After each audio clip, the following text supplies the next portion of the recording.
This is a pre-talk about hypnosis and trance. I'll be using some imaginary tools to help describe and simplify this process of hypnosis.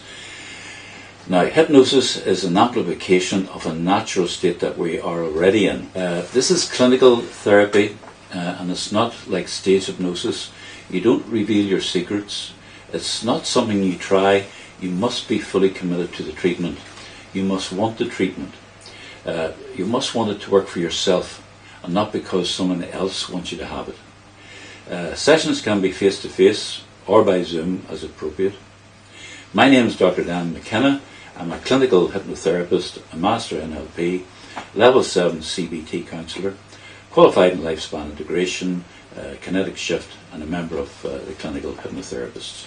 I qualified in Queen's University Belfast and attended Trinity College Dublin, and hold degrees and diplomas from various universities, including a Master of Philosophy. I'm a specialist oral surgeon in the UK and Ireland, and a practicing dentist. I've gained experience and guidance from many respected hypnotherapists throughout the country. My aim is to help people develop a happy mouth smile and a happy mind smile. My contact details, along with that of my colleague in hypnotherapy, is posted in this video.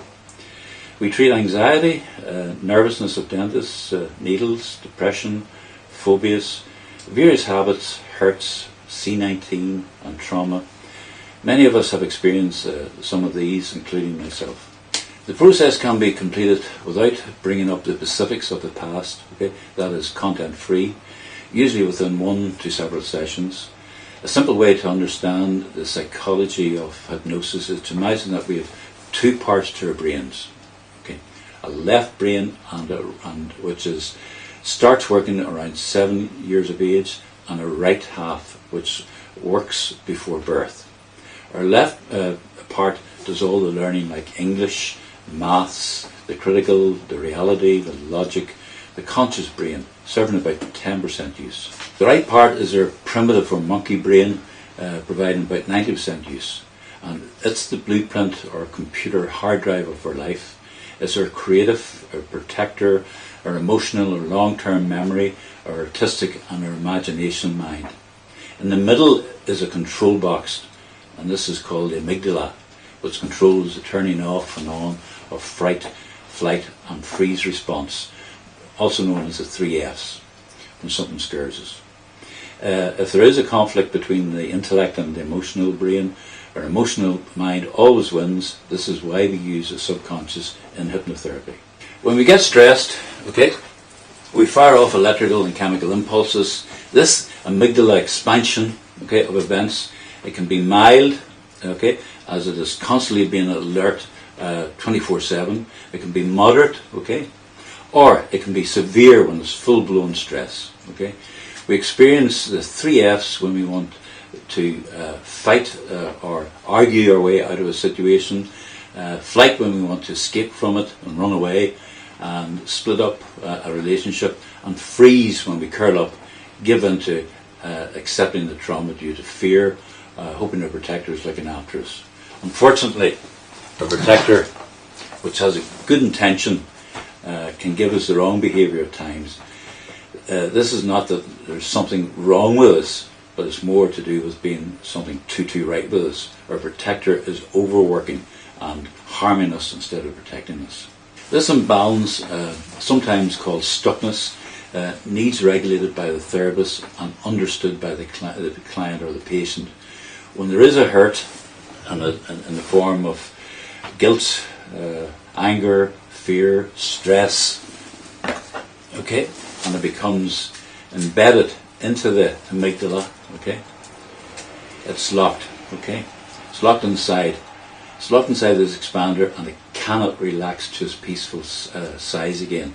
The only way you can get it to relax again is to remove the cause, lessen the burden, and let the amygdala close up again.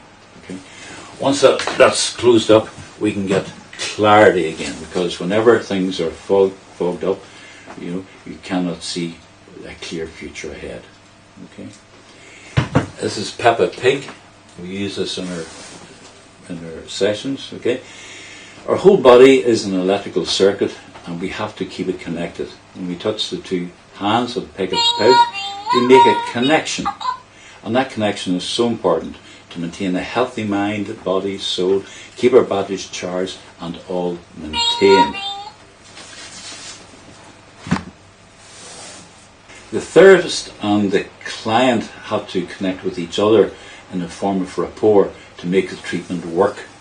And again, that's a connection is symbolised by this little article. Okay? It's all about rewiring our circuits. It's known as neuroplasticity.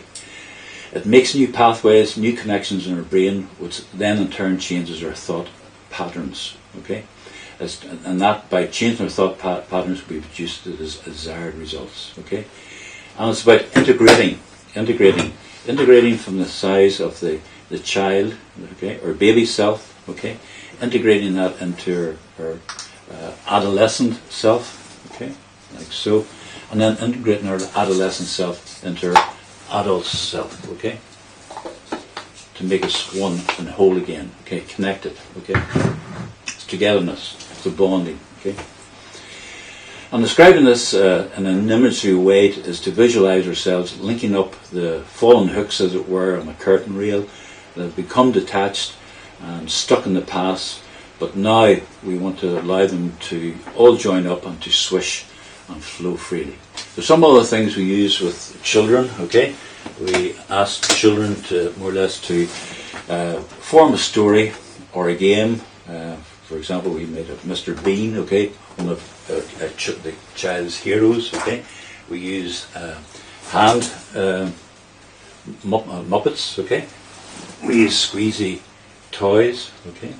We use little false teeth, okay. And those are scared of injections. We use little syringes with little rubber tip ends on them, okay. We can use little cards, okay. Demonstrating the quiet and the loud, the opposites, the busy and the bored, the silly and the serious. Okay.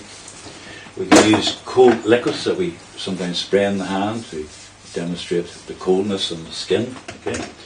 We use little tricks. We use little tricks to get rid of the red, to get rid of the unwanted traumas, unwanted hurt, like so. Okay.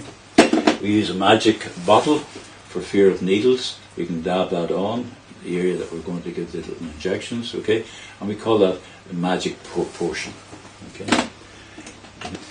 We can also use an imagery for the kids, pretend of the ball and the bucket, where the child imagines itself pushing the ball into the bucket.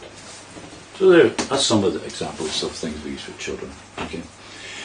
We're all our good intention and not our unwanted behaviour, which is what we want to change.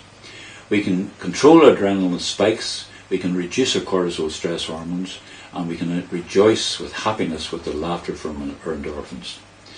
Those suffering, talk to your family or friends, write it down, vocalise it, pick up the phone, seek help from a variety of helpful sources, including yourselves, and keep safe. Thank you.